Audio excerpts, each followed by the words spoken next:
ನಮಸ್ಕಾರ ಸ್ನೇಹಿತರೆ, ಇವತ್ತಿನ ಒಂದು ತರಗತಿಗೆ ಸ್ವಾಗತವನ್ನ ಬಯಸ್ತಾ ಇದ್ದೇನೆ. ಇವತ್ತಿನ ಒಂದು ತರಗತಿಯಲ್ಲಿ ನಾವು ಗ್ರಾಮ ಪಂಚಾಯಿತಿಗೆ ಸಂಬಂಧಪಟ್ಟಂತಹ ಪ್ರಮುಖ ಪ್ರಕರಣಗಳ ಬಗ್ಗೆ ಚರ್ಚೆಯನ್ನ ಮಾಡ್ತಾ ಹೋಗೋಣ. PDO ಎಕ್ಸಾಮ್ಗೆ ಬಹಳ ಒಂದು ಪ್ರಮುಖ ಅಂಶ ಆಗುತ್ತೆ ಸ್ನೇಹಿತರೆ. ಹಿಂದಿನ ವಿಡಿಯೋದಲ್ಲಿ ನಾವು ಗ್ರಾಮ ಪಂಚಾಯಿತಿ ಮತ್ತು ತಾಲೂಕ್ ಪಂಚಾಯಿತಿ ಹಾಗೆ ಜಿಲ್ಲಾ ಪಂಚಾಯಿತಿಯಲ್ಲಿ ಇರುವಂತಹ ಪ್ರಕರಣಗಳ ಬಗ್ಗೆ ಕಂಪ್ಯಾರಿಸನ್ ಮಾಡಿದ್ದೀವಿ. ಇಲ್ಲಿ 5 ಪ್ರಕರಣಗಳ ಬಗ್ಗೆ 5 ವಿಷಯದ ಬಗ್ಗೆ ನಾನು ಪಂಚಾಯಿತಿಯಲ್ಲಿ ಏನೇನು ಹೇಳುತ್ತೆ ಅನ್ನುವಂಥದ್ದು ಬಗ್ಗೆ ತಿಳಿಸಿದ್ದೆ. ನಾನು ಮುಂದುವರಿದು ಸದಸ್ಯರ ಖಾಲಿ ಸ್ಥಾನದ ಬಗ್ಗೆ ತಾಲೂಕು ಪಂಚಾಯಿತಿ, ಜಿಲ್ಲಾ ಪಂಚಾಯಿತಿ, ಗ್ರಾಮ ಪಂಚಾಯಿತಿ ಬಗ್ಗೆ ಏನೇನು ಹೇಳುತ್ತೆ ಅಂಶ ಅನ್ನುವಂಥದ್ದು ನೋಡ್ತಾ ಬರುವಂಥದ್ದು. ಇಲ್ಲಿ ಸದಸ್ಯರ ಖಾಲಿ ಸ್ಥಾನ ಅಂದ್ರೆ ಅಥವಾ ಸದಸ್ಯರ ಸ್ಥಾನ ಖಾಲಿ ಆಗುವುದು ಅಂದ್ರೆ ಏನು ಅನ್ನುವಂಥದ್ದು ತಿಳ್ಕೊಬೇಕಾಗುತ್ತೆ.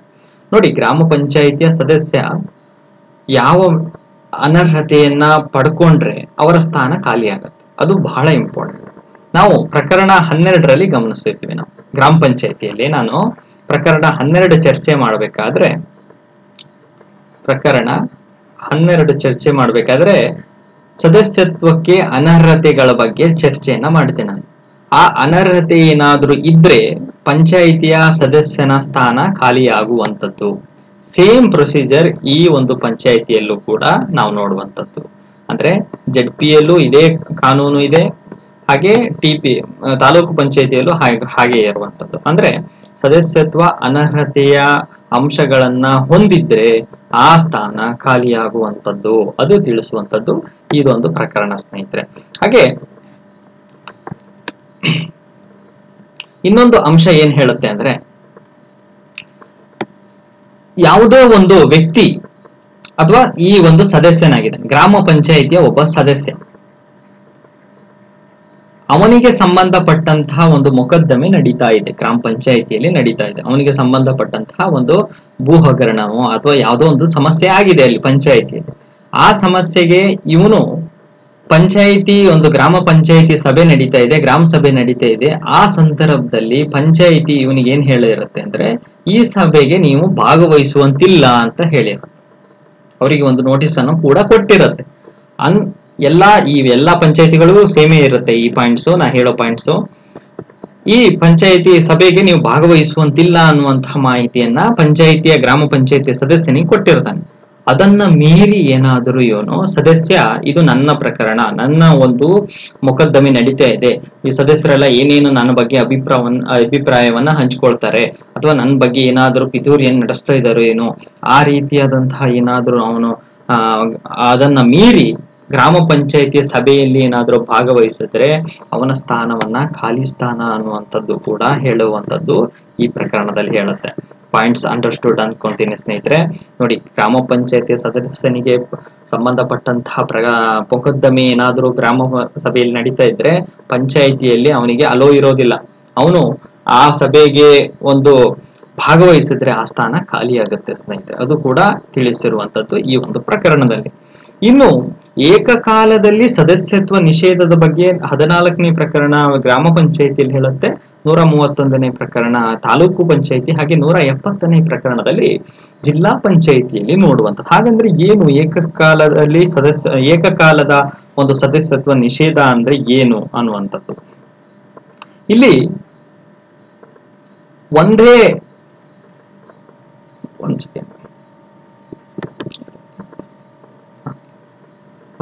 ಇಲ್ಲಿ ಸಮಾನ ಮತ ಏನಾದ್ರೂ ಬಂದ್ರೆ ಒಂದು ಸದಸ್ಯನಿಗೆ ಈ 2 ಕ್ಷೇತ್ರದಿಂದ ಭಾಗವಹಿಸಿ ಇರ್ತಾನೆ, ಅವನು 2 ಕ್ಷೇತ್ರದಿಂದ ಒಬ್ಬ ಸದಸ್ಯ ಭಾಗವಹಿಸಿ ಇರ್ತಾನೆ.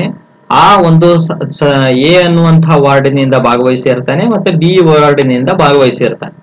ಈ 2 ಕ್ಷೇತ್ರದಲ್ಲಿಯೂ ಕೂಡ ಅವನು ಭಾಗವಹಿಸಿ ವಿಜೇತನಾಗ್ಬಿಡ್ತಾನೆ. ಈಗ X ಅನ್ನೋ ವ್ಯಕ್ತಿ ಏನಿರ್ತಾನೆ, ಎ ಅನ್ನುವಂತಹ ವಾರ್ಡ್ನಿಂದನೂ ಕೂಡ ಸದಸ್ಯತ್ವಕ್ಕೆ ಭಾಗವಹಿಸಿ ಚುನಾವಣೆಗೆ ನಿಂತು, B ವಾರ್ಡ್ನಿಂದನೂ ಚುನಾವಣೆಗೆ ನಿಂತು ಅವನು 2 ಕ್ಷೇತ್ರದಲ್ಲಿ ವಿಜೇತನಾಗಿರ್ತಾನೆ.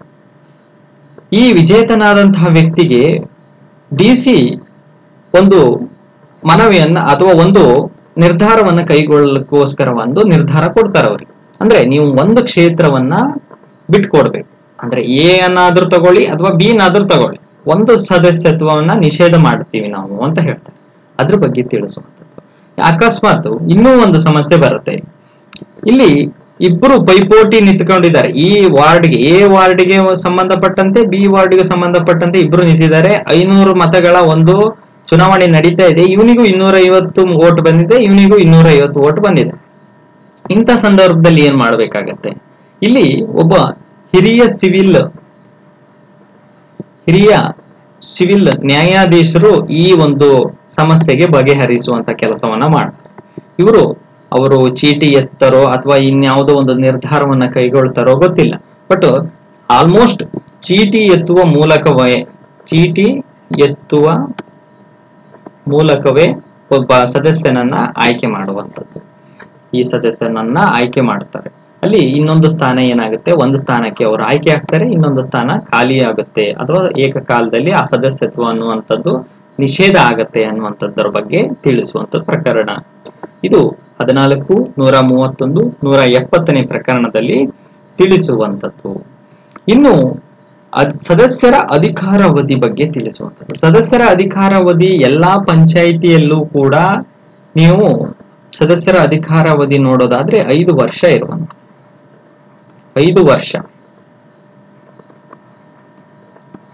3 ಪಂಚಾಯಿತಿಯಲ್ಲೂ ಕೂಡ 5 ವರ್ಷದ ಒಂದು ಅಧಿಕಾರಾವಧಿ ನೋಡ್ತೇವೆ. ಆದ್ರೆ ಅಧ್ಯಕ್ಷರ ಅಧಿಕಾರ, ಅಧ್ಯಕ್ಷ ಅಥವಾ ಉಪಾಧ್ಯಕ್ಷರ ಅಧಿಕಾರಾವಧಿ ಎಷ್ಟು? 30 ತಿಂಗಳು. ಇದು 2022ನೇ ಒಂದು ತಿದ್ದುಪಡಿಯಲ್ಲಿ ಬಂದಿರುವಂತದ್ದು 30 ತಿಂಗಳು. ಇದು ಕೂಡ 30 ತಿಂಗಳು.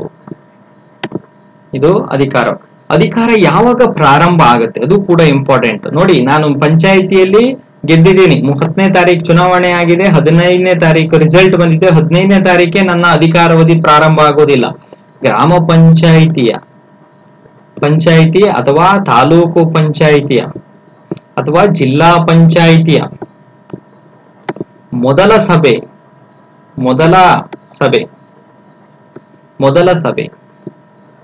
ಸಭೆಯಿಂದ ಅವರ ಅಧಿಕಾರಾವಧಿ ಪ್ರಾರಂಭವಾಗುವಂಥದ್ದು ಬಹಳ ಇಂಪಾರ್ಟೆಂಟ್. ಮೊದಲ ಸಭೆಯಿಂದ ಅವರ ಅಧಿಕಾರಾವಧಿ ಪ್ರಾರಂಭ ಆಗತ್ತೆ ಅನ್ನುವಂಥದ್ದು ಕೂಡ ನಾವು ನೆನ್ಪಿಟ್ಕೋಬೇಕಾಗತ್ತೆ. ಮೊದಲ ಸಭೆ. ಇದಿಷ್ಟು ಸದಸ್ಯರ ಅಧಿಕಾರಾವಧಿಯ ಬಗ್ಗೆ ತಿಳಿಸುವಂಥದ್ದು. ಇನ್ನು ನಂತರ ಸದಸ್ಯರ ರಾಜೀನಾಮೆಯನ್ನ ಕೊಡುವಂಥದ್ದು ಯಾರಿಗೆ ಕೊಡ್ತಾರೆ? ಗ್ರಾಮ ಪಂಚಾಯಿತಿ, ತಾಲೂಕು ಪಂಚಾಯಿತಿ ಹಾಗೆ ಜಿಲ್ಲಾ ಪಂಚಾಯಿತಿ ಸದಸ್ಯರ ಏನಿರ್ತಾರೆ ಅವರು ರಾಜೀನಾಮೆಯನ್ನ ಯಾರಿಗೆ ಕೊಡ್ಬೇಕು? ಅಧ್ಯಕ್ಷರಿಗೆ. ಆಬ್ವಿಯಸ್ಲಿ ಅಧ್ಯಕ್ಷರಿಗೆ ಕೊಡ್ತಾರೆ. ಎಲ್ಲಾ ಪಂಚಾಯಿತಿ ವ್ಯವಸ್ಥೆಯಲ್ಲೂ ಕೂಡ ಸದಸ್ಯರು ಅಧ್ಯಕ್ಷರಿಗೆ ರಾಜೀನಾಮೆಯನ್ನ ಕೊಡುವಂತದ್ದನ್ನ ನಾವು ನೋಡ್ತೇವೆ. ಬಹಳ ಇಂಪಾರ್ಟೆಂಟ್ ಆಗುತ್ತೆ ಸ್ನೇಹಿತರೆ. ಇದು ಕೂಡ ಪಾಯಿಂಟ್. ಸದಸ್ಯರ ರಾಜೀನಾಮೆಯ ಬಗ್ಗೆ ಪ್ರಕರಣ ತಿಳಿಸುವಂತದ್ದು 43ನೇ ಪ್ರಕರಣ ತಿಳಿಸಿಕೊಳ್ಳುವಂಥದ್ದು. ಇನ್ನು ಸದಸ್ಯರಿಗೆ ರಾಜೀನಾಮೆಯನ್ನ ಕೊಟ್ಟ ನಂತರದಲ್ಲಿ 15 ದಿನಗಳ ಅವಕಾಶ ಇರುತ್ತೆ. 15 ದಿನಗಳ ಅವಕಾಶ ಇರುವಂತದ್ದು. 15 ದಿನದ ಅವಕಾಶ ಇರುತ್ತೆ ಎಲ್ಲಾ ಸದಸ್ಯರಿಗೂ. ಇಲ್ಲೂ ಕೂಡ 15 ದಿನದ ಅವಕಾಶ ಹಿಂಪಡೆಯೋಕ್ಕೋಸ್ಕರವಾಗಿ ರಾಜೀನಾಮೆಯನ್ನ ಹಿಂಪಡ್ಕೋಬಹುದು. 15 ದಿನಗಳ ಒಂದು ಅವಕಾಶ ಇರುತ್ತೆ. ಆದ್ರೆ ಇಲ್ಲಿ ನೋಡಿ, ಇನ್ನೊಂದು ಪಾಯಿಂಟ್ ನಿಮಗೆ ತಿಳಿಸ್ತೇನೆ. ಆದ್ರೆ ಅಧ್ಯಕ್ಷರು ರಾಜೀನಾಮೆಯನ್ನ ಕೊಟ್ರು ಅಂತ ಇಟ್ಕೊಳ್ಳಿ. ಅಧ್ಯಕ್ಷ ರಾಜೀನಾಮೆಯನ್ನ ಕೊಟ್ರು, ಆ ಸಂದರ್ಭದಲ್ಲಿ ಅವರಿಗೆ ಕೇವಲ ಇಲ್ಲಿ 10 ದಿನದ ಅವಕಾಶ ಇರುತ್ತೆ. ರಾಜೀನಾಮೆಯನ್ನ ಹಿಂಪಡೆಯೋಕ್ಕೋಸ್ಕರವಾಗಿ 10 ದಿನದ ಅವಕಾಶ ಇರುತ್ತೆ. ಆದ್ರೆ ತಾಲೂಕು ಪಂಚಾಯಿತಿಯಲ್ಲಿ 15 ದಿನ ದಿನದ ಅವಕಾಶ ಇರುತ್ತೆ. ಜಡ್ಪಿಯಲ್ಲೂ ಕೂಡ 15 ದಿನದ ಅವಕಾಶ ಇರುತ್ತೆ ಹಿಂಪಡೆಯೋದಕ್ಕೋಸ್ಕರ. ಅಂದ್ರೆ ಗ್ರಾಮ ಪಂಚಾಯಿತಿಯಲ್ಲಿ ಅಧ್ಯಕ್ಷನಿಗೆ ಮಾತ್ರ 10 ದಿನ. ಇದರಲ್ಲಿ ತಾಲೂಕು ಪಂಚಾಯಿತಿಯಾಗಿ ಜಡ್ಪಿಯಲ್ಲಿ 15 ದಿನ. ಅದು ಯಾಕೆ 5 ದಿನ ಕಡಿಮೆ ಮಾಡಿದ್ದಾರೆ ಗ್ರಾಮ ಪಂಚಾಯಿತಿಯಲ್ಲಿ ನನಗಂತೂ ಗೊತ್ತಿಲ್ಲ. ಗ್ರಾಮ ಪಂಚಾಯಿತಿ ಅವನು 15 ದಿನ 10 ದಿನದೊಳಗೆ ಏನಾದ್ರೂ ಹಿಂಪಡಿದೇ ಇದ್ರೆ ಅವರ ಒಂದು ರಾಜೀನಾಮೆ ಅಂಗೀಕಾರ ಆಗುತ್ತೆ ಅನ್ನುವಂಥದ್ದು. ಹಾಗೆಯೇ ಈ ರಾಜೀನಾಮೆಯನ್ನ ಪಡೆದಂತಹವರು ಈಗ 15 ದಿನ ಆದ ಮೇಲೆ ರಾಜೀನಾಮೆ ಅವರ ಅಂಗೀಕಾರ ಆದ ಮೇಲೆ ಗ್ರಾಮ ಪಂಚಾಯಿತಿ ಅಧ್ಯಕ್ಷ ಏನ್ ಮಾಡ್ತಾನೆ, ಇಂತಹ ಸದಸ್ಯ ರಾಜೀನಾಮೆ ಕೊಟ್ಟಿದ್ದಾನೆ ಅಂತ ಹೇಳಿ ಗ್ರಾಮ ಸಭೆಯಲ್ಲಿ ತಿಳಿಸುವಂತ. ಅದನ್ನ ಎಲ್ಲಾ ಒಂದು ಪಂಚಾಯತ್ ವ್ಯವಸ್ಥೆಯಲ್ಲೂ ಕೂಡ ನಾವು ನೋಡ್ತೇವೆ. ಇನ್ನು ಸದಸ್ಯರ ಆಸ್ತಿ ಘೋಷಣೆ. ನೋಡಿ, ನಾನು ಗ್ರಾಮ ಪಂಚಾಯತಿ ಸದಸ್ಯನಾಗಿದ್ದೀನಿ. ಈಗ ಈ ಸದಸ್ಯನಾದ 6 ತಿಂಗಳ ಒಳಗೆ ನಾನು ಅವಿಭಕ್ತ ಕುಟುಂಬದನಾಗಿದ್ರೆ, ನನ್ನ ಇನ್ಕಮ್ 3 ಲಕ್ಷಕ್ಕಿಂತ ಹೆಚ್ಚಿಗೆ ಇತ್ತು ಅಂದ್ರೆ, ನಾನು ನಮೂನೆ ತುಂಬಿ ನನ್ನ ಆಸ್ತಿಯನ್ನ ಪಿಡಿಒಗೆ, ನನ್ನ ಆಸ್ತಿಯ ಲೆಕ್ಕಾಚಾರವನ್ನ ಪಿಡಿಒಗೆ ಸಲ್ಲಿಸಬೇಕು.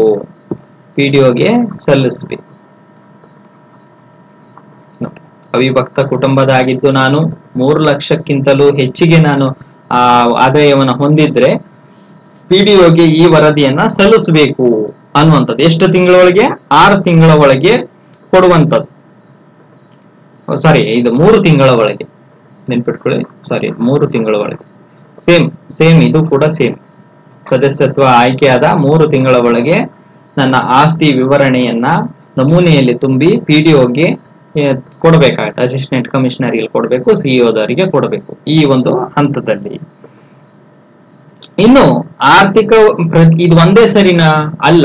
ನಾವು ಅಧಿಕಾರ ಅವಧಿ ಎಷ್ಟಿರುತ್ತೆ ಸದಸ್ಯಂದು? 5 ವರ್ಷ ಇರುತ್ತೆ. ಪ್ರತಿ ಆರ್ಥಿಕ ವರ್ಷದ ಮುಗಿಯುವಂತಹ ಒಂದು ಆರ್ಥಿಕ ವರ್ಷ ಮುಗಿದ 1 ತಿಂಗಳ ಒಳಗೆ ಪ್ರತಿ ವರ್ಷನೂ ಕೂಡ ಅವರು ಒಂದು ಆಸ್ತಿ ವಿವರಣೆಯನ್ನ ಕೊಡಬೇಕಾಗತ್ತೆ. ಅದು ಕೂಡ ಇಂಪಾರ್ಟೆಂಟ್ ಆಗುತ್ತೆ ಸ್ನೇಹಿತರೆ. ವರದಿಯನ್ನ ಸಲ್ಲಿಸಬೇಕು. ಪಿಡಿಒ ಅವರು ಏನ್ ಮಾಡ್ತಾರೆ? ಅವರು ವರದಿಯನ್ನ ತೆಗೆದುಕೊಂಡು ಹೋಗಿ ಎಲೆಕ್ಷನ್ ಕಮಿಷನ್ಗೆ ಕೊಡುವಂಥದ್ದು. ಅಂದ್ರೆ ಈ ವ್ಯಕ್ತಿಯ ಒಂದು ಆದಾಯ ಇಷ್ಟಿದೆ ಅನ್ನುವಂಥದ್ದು ಈ ನಂತರದಲ್ಲಿ. ಇನ್ನು ಈ ಪಿಡಿಒ ಏನ್ ಮಾಡ್ತಾರೆ? ಪ್ರತಿ ಮೇ ತಿಂಗಳಿನಲ್ಲಿ ಮೊದಲ ವಾರದಲ್ಲಿ ಈ ವರದಿಯನ್ನ ಸಲ್ಲಿಸ್ತಾರೆ. ಮೇ ಮೊದಲ ವಾರದಲ್ಲಿ ಈ ವರದಿಯನ್ನೆಲ್ಲ ಸಲ್ಲಿಸುವಂತ ಕೆಲಸ ಮಾಡ್ತಾರೆ. ನಾವೀಗ ಆರ್ಥಿಕ ವರ್ಷ ಅಂದ್ರೆ ಮಾರ್ಚ್ ಇಂದ ಸ್ಟಾರ್ಟ್ ಆಗಿ ಏಪ್ರಿಲ್ ಇಂದ ಸ್ಟಾರ್ಟ್ ಆಗಿ ಮಾರ್ಚ್, ಈ ರೀತಿಯಾಗಿ ನಾವು ಏಪ್ರಿಲ್ಗೆ ಆರ್ಥಿಕ ವರ್ಷ ಪ್ರಾರಂಭ ಆದ್ರೆ ಏಪ್ರಿಲ್ನ ಎಂಡ್ ಒಳಗೆ ನಮ್ಮ ಆಸ್ತಿ ವಿವರನ ಕೊಟ್ರೆ ಪಿಡಿಒ ಏನ್ ಮಾಡ್ತಾರೆ? ಅದನ್ನ ಎಲೆಕ್ಷನ್ ಕಮಿಷನರ್ಗೆ ಮೇ ಮೊದಲ ವಾರದಲ್ಲಿ ಕೊಡುವಂಥದ್ದು. ಇನ್ನು ಅಕಸ್ಮಾತ್ ಹೆಚ್ಚು ಕಮ್ಮಿಯಾಗಿ ಕೊಡ್ಲಿಲ್ಲ ಅಂತ ಭಾವಿಸ್ಕೊಂಡು, ನಾನು ಮೇ ಮೊದಲ ವಾರದಲ್ಲಿ ಕೊಡ್ಲಿಕ್ಕೆ ಆಗ್ಲಿಲ್ಲ ಅಂದ್ರೆ ಜುಲೈವರೆಗೂ ಕೂಡ ಅವಕಾಶ ಇರುತ್ತೆ. ಜುಲೈ ಮೊದಲ ವಾರದಲ್ಲಿ ಕೊಡ್ಲೇಬೇಕು. ಜುಲೈ ಮೊದಲ ವಾರದಲ್ಲಿ ಈ ಆಸ್ತಿ ವಿವರವನ್ನ ಕೊಡಲೇಬೇಕು. ಅಕಸ್ಮಾತ್ ನೀವು ಕೊಡದಿದ್ರೆ ನಿಮ್ಮ ಸದಸ್ಯತ್ವ ರದ್ದಾಗುತ್ತೆ. ಇದು ಮಾಹಿತಿ ಬಹಳ ಇಂಪಾರ್ಟೆಂಟ್ ಆಗುತ್ತೆ ಸ್ನೇಹಿತರೆ. ಇನ್ನು ಮತ್ತೊಂದು ವಿಷಯ ಹೇಳ್ಬೇಕು. ನಾನು ಜುಲೈಯಲ್ಲಿ ವರದಿಯನ್ನ ಕೊಟ್ಟಿದ್ದೀನಿ, ಇನ್ನು ಆಗಸ್ಟ್ ಸೆಪ್ಟೆಂಬರ್ ಅಲ್ಲಿ ಮತ್ತೊಂದಿಷ್ಟು ಆಸ್ತಿಯನ್ನ ಖರೀದಿ ಮಾಡ್ಕೊಂಡಿದ್ದೀನಿ ಅಂತ ಇಟ್ಕೊಂಡು, ಆ ವರದಿಯನ್ನು ಕೂಡ ಪಿಡಿಒಗೆ ಕೊಡಬೇಕಾಗತ್ತೆ. ಅದು ಎಷ್ಟು ದಿನದೊಳಗೆ? 45 ದಿನದೊಳಗೆ ಆ ಆಸ್ತಿಯ ವಿವರಣೆ ಎಲ್ಲ ಕೊಡಬೇಕಾಗುತ್ತೆ. ಅದನ್ನ ನಮೂನೆಯನ್ನ ತಿಳಿಸ್ಬೇಕಾಗುತ್ತೆ. ಸೇಮ್ ಇದೇ ಮೆಥಡ್ ಎಲ್ಲಾ ಪಂಚಾಯತಿ ವ್ಯವಸ್ಥೆಯಲ್ಲಿ ತಿಳಿಸುವಂತದ್ದು. ನಾನು ಗ್ರಾಮ ಪಂಚಾಯತಿ ಒಂದು ಹೇಳ್ತೇನೆ, ನೀವು ತಾಲೂಕು ಪಂಚಾಯತಿ ಹಾಗೆ ಜಿಲ್ಲಾ ಪಂಚಾಯತಿ ಕಂಪೇರ್ ಮಾಡ್ಕೊಂಡ್ರೆ ಸೇಮ್ ಅದೇ ಇರುತ್ತೆ ಸ್ನೇಹಿತರೆ. ಇನ್ನು ಅಧ್ಯಕ್ಷ ಉಪಾಧ್ಯಕ್ಷರ ಆಯ್ಕೆ ಯಾವ ರೀತಿಯಾಗಿ ಮಾಡುತ್ತಾರೆ ನೋಡಿ. ಚುನಾವಣೆ ಮುಗಿದು ಸದಸ್ಯರೆಲ್ಲರೂ ಗ್ರಾಮ ಪಂಚಾಯಿತಿಯ ಸಭೆಗೆ ಬರ್ತಾರೆ. ಮೊದಲ ಸಭೆಗೆ ಸದಸ್ಯರೆಲ್ಲ ಬಂದಿರ್ತಾರೆ. ಅಲ್ಲಿ ಅಧ್ಯಕ್ಷರು ಆಯ್ಕೆ ಆಗಿರೋದಿಲ್ಲ, ಅಧ್ಯಕ್ಷರು ಉಪಾಧ್ಯಕ್ಷರು ಆಯ್ಕೆ ಆಗಿರೋದಿಲ್ಲ. ಅಲ್ಲಿ ಅಧ್ಯಕ್ಷತೆಯನ್ನ ವಹಿಸ್ಕೊಳ್ಳೋರು ಯಾರು? ಟಿಸಿ ಏನ್ ಮಾಡ್ತಾರೆ? ಯಾವುದೇ ಒಂದು ತಹಶೀಲ್ದಾರ್ಗಿಂತನೂ ಕಡಿಮೆ ಇಲ್ಲದೆ ಇರುವಂತಹ ಹುದ್ದೆ ವ್ಯಕ್ತಿಯನ್ನ ಈ ಒಂದು ಸಭೆಗೆ ಭಾಗವಹಿಸುವಂತ ಹೇಳ್ತಾರೆ. ನೀವು ಅಧ್ಯಕ್ಷರು ಉಪಾಧ್ಯಕ್ಷರನ್ನ ಆಯ್ಕೆ ಮಾಡಬೇಕು. ಅಥವಾ ತಹಶೀಲ್ದಾರೇ ಬರಬಹುದು ಇದಕ್ಕೆ, ಈ ಹುದ್ದೆಗೆ. ಒಟ್ಟು ಡಿಸಿ ಅವರು ತಹಶೀಲ್ದಾರ್ ಹುದ್ದೆಗಿಂತನೂ ಕಡಿಮೆ ಇಲ್ಲದೆ ಇರುವಂತಹ ಅಧಿಕಾರಿಯನ್ನ ಈ ಅಧ್ಯಕ್ಷ ಮತ್ತು ಉಪಾಧ್ಯಕ್ಷರ ಆಯ್ಕೆಗೆ ಕಳಿಸಬಹುದು ಅನ್ನುವಂಥದ್ದು ಕೂಡ ತಿಳಿಸುವಂಥದ್ದು.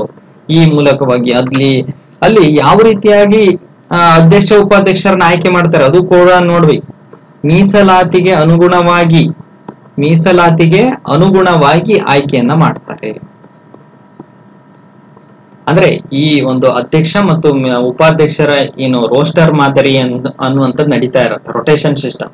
ಈ ಬಾರಿ SC ಅವರು ಅಧ್ಯಕ್ಷ ಆಗ್ಬೇಕು, ST ಅವರು ಉಪಾಧ್ಯಕ್ಷರಾಗಬೇಕು ಅನ್ನುವಂಥದ್ದು ಇದ್ರೆ ಅವರು ಇರುವಂತಹ ಸದಸ್ಯರಲ್ಲಿ ಯಾರು ST ಇದ್ದಾರೋ ಅಥವಾ SC ಇದ್ದಾರೋ ಅವರನ್ನ ಆಯ್ಕೆ ಮಾಡುವಂಥದ್ದು, ಅಥವಾ ಮಹಿಳಾ 50% ಮೀಸಲಾತಿ ಇದೆ ಮಹಿಳೆಯರಿಗೆ, ಆ ಒಂದು ಮಹಿಳಾ ಸ್ಥಾನ ಏನಾದರೂ ನಡೀತಾ ಇದ್ರೆ, ರೋಸ್ಟರ್ ಏನಾದ್ರು ನಡೀತಾ ಇದ್ರೆ ಮಹಿಳೆಯರಿಗೆ ಕೊಡುವಂತ ಅವಕಾಶ ಇರುವಂತದ್ದು. ಇನ್ನು 2/3 ಸ್ಥಾನವನ್ನ OBC ಅವರಿಗೆ ಕೊಡಬೇಕು ಅನ್ನುವಂಥದ್ದು ಕೂಡ ಇರುವಂತದ್ದು. ಅದು ಕೂಡ ಮೀಸಲಾತಿ ಇದೆಲ್ಲ ಮೀಸಲಾತಿಗೆ ಸಂಬಂಧಪಟ್ಟಂತದ್ದು. ಇದು ಈ ಮಾದರಿಯಲ್ಲಿ ಅಧ್ಯಕ್ಷ ಮತ್ತು ಉಪಾಧ್ಯಕ್ಷರ ಆಯ್ಕೆಯನ್ನ ಮಾಡುವಂಥದ್ದು 45, 138 ಹಾಗೆ 177ನೇ ಪ್ರಕರಣದಲ್ಲಿ ತಿಳಿಸ್ಕೊಡುವಂತದ್ದನ್ನ ಮಾಡಿದೆ. ಇನ್ನು ನಂತರದಲ್ಲಿ ನಾನು ಸದಸ್ಯರ ರಾಜೀನಾಮೆ ಬಗ್ಗೆ ತಿಳಿಸ್ತಿದ್ದೆ ನಿಮಗೆ. ಸದಸ್ಯರು ರಾಜೀನಾಮೆಯನ್ನ ಕೊಡುವಂತದ್ದು ಯಾರಿಗೆ? ಅಧ್ಯಕ್ಷರಿಗೆ ಕೊಡ್ತಾರೆ ಅನ್ನುವಂಥದ್ದು ನಾನು ನಿಮಗೆ ಹೇಳಿದೆ. ಇನ್ನು ಅಧ್ಯಕ್ಷರು ಉಪಾಧ್ಯಕ್ಷರು ಯಾರಿಗೆ ರಾಜೀನಾಮೆಯನ್ನ ಕೊಡ್ತಾರೆ? ಅಧ್ಯಕ್ಷರು ಮತ್ತು ಉಪಾಧ್ಯಕ್ಷರು ಯಾರು ರಾಜೀನಾಮೆಯನ್ನ ಕೊಡುತ್ತಾರೆ ಅದು ಕೂಡ ಇಂಪಾರ್ಟೆಂಟ್ ಆಗುತ್ತೆ ಸ್ನೇಹಿತರೆ. ಪ್ರಕರಣ 48ರಲ್ಲಿ ನಾವು ಅಧ್ಯಕ್ಷ ಮತ್ತು ಉಪಾಧ್ಯಕ್ಷರ ರಾಜೀನಾಮೆ ಬಗ್ಗೆ ತಿಳಿಸುವಂತದ್ದು, ಹಾಗೆ 140ರಲ್ಲಿ ತಾಲೂಕು ಪಂಚಾಯಿತಿಯಾಗಿ 179ರಲ್ಲಿ ಜಿಲ್ಲಾ ಪಂಚಾಯಿತಿಯಲ್ಲಿ ತಿಳಿಸುವಂತದ್ದು. ನೋಡಿ, ಗ್ರಾಮ ಪಂಚಾಯಿತಿಯ ಅಧ್ಯಕ್ಷ ರಾಜೀನಾಮೆಯನ್ನ ಯಾರಿಗೆ ಕೊಡ್ತಾರೆ ಅಂದ್ರೆ ಅಸಿಸ್ಟೆಂಟ್ ಕಮಿಷನರ್ಗೆ ಕೊಡುವಂತದ್ದು, AC ಅವರಿಗೆ ಕೊಡ್ತಾರೆ.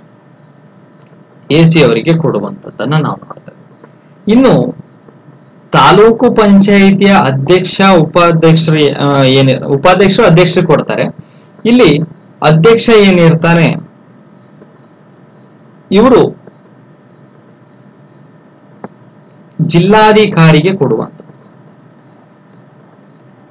TCಗೆ ಕೊಡ್ತಾರೆ. ಯಾರು? ಅಧ್ಯಕ್ಷರು. ಅಧ್ಯಕ್ಷರ ಬಗ್ಗೆ ನಾ ಹೇಳ್ತಾ ಇದ್ದೀನಿ. ಉಪಾಧ್ಯಕ್ಷರು ಅಂತೂ ಎಲ್ಲದರಲ್ಲೂ ಸೇಮೆ. ಉಪಾಧ್ಯಕ್ಷರು ಅಧ್ಯಕ್ಷರು ರಾಜೀನಾಮೆ ಕೊಡ್ತಾರೆ. ಅಧ್ಯಕ್ಷರು ಮಾತ್ರ ಇಲ್ಲಿ AC ಕೊಟ್ರೆ, ಗ್ರಾಮ ಪಂಚಾಯಿತಿಯಲ್ಲಿ AC ಕೊಟ್ರೆ, ತಾಲೂಕು ಪಂಚಾಯಿತಿಯಲ್ಲಿ ಜಿಲ್ಲಾಧಿಕಾರಿ ಕೊಡಬೇಕು. ಇನ್ನು ಜಿಲ್ಲಾ ಪಂಚಾಯಿತಿಯ ಅಧ್ಯಕ್ಷರು ಯಾರಿಗೆ ಕೊಡಬೇಕು? ರಾಜ್ಯ ಸರ್ಕಾರಕ್ಕೆ ರಾಜೀನಾಮೆಯನ್ನ ಕೊಡುವಂಥದ್ದು. ಇಲ್ಲಿ ನಾನು ಆಗ್ಲೇ ನಿಮ್ಗೆ ಹೇಳಿದೆ, ಹಿಂಪಡೆಯಲು ಕೂಡ ಅವಕಾಶ ಇರುತ್ತೆ. ಇಲ್ಲಿ 10 ದಿನದ ಅವಕಾಶ ಇರುತ್ತೆ ಹಿಂಪಡೆಯಲು. ಇಲ್ಲಿ 15 ದಿನದ ಅವಕಾಶ ಇರುತ್ತೆ. ಇಲ್ಲೂ ಕೂಡ 15 ದಿನದ ಅವಕಾಶ ಇರುತ್ತೆ. ರಾಜೀನಾಮೆಯನ್ನ ಅಂಗೀಕಾರಕ್ಕೆ ಒಳಪಡಿಸಲು 15 ದಿನಗಳೊಳಗೆ ತೆಗೆದುಕೊಂಡ್ರೆ ಅಂಗೀಕಾರ ಆಗೋದಿಲ್ಲ. ಲಿಖಿತ ರೂಪದಲ್ಲಿ ಇವರು ರಾಜೀನಾಮೆಯನ್ನ ಕೊಡುವಂಥದ್ದು. ಉಪಾಧ್ಯಕ್ಷರು ಅಂತೂ ಸೇಮ್ ಅಧ್ಯಕ್ಷರಿಗೆ ಕೊಡುವಂಥದ್ದನ್ನ ನಾವು ನೋಡ್ತೇವೆ. ಇದಿಷ್ಟು ಅಧ್ಯಕ್ಷ ಮತ್ತು ಉಪಾಧ್ಯಕ್ಷರ ರಾಜೀನಾಮೆಗೆ ಸಂಬಂಧಪಟ್ಟಂತದ್ದು. ಇಲ್ಲಿಗೆ ಇವತ್ತಿನ ಒಂದು ಸೆಷನ್ ಮುಗಿಯುತ್ತೆ ಸ್ನೇಹಿತರೆ. ಮುಂದಿನ ಒಂದು ನಾವು ತರಗತಿಯಲ್ಲಿ ಮತ್ತೊಂದಿಷ್ಟು ಮಾಹಿತಿಯನ್ನ ನಿಮ್ಮೊಂದಿಗೆ ಹಂಚಿಕೊಳ್ತೀನಿ. ಮಾಹಿತಿ ಇಷ್ಟ ಆಗಿದ್ರೆ ಲೈಕ್ ಮಾಡಿ, ಶೇರ್ ಮಾಡಿ, ಸಬ್ಸ್ಕ್ರೈಬ್ ಮಾಡಿ ಅಂತ ಕೇಳ್ಕೊಳ್ತಾ ಮುಂದಿನ ವಿಡಿಯೋದಲ್ಲಿ ಮತ್ತೆ ಭೇಟಿ ಆಗ್ತೀನಿ. ನಮಸ್ಕಾರ.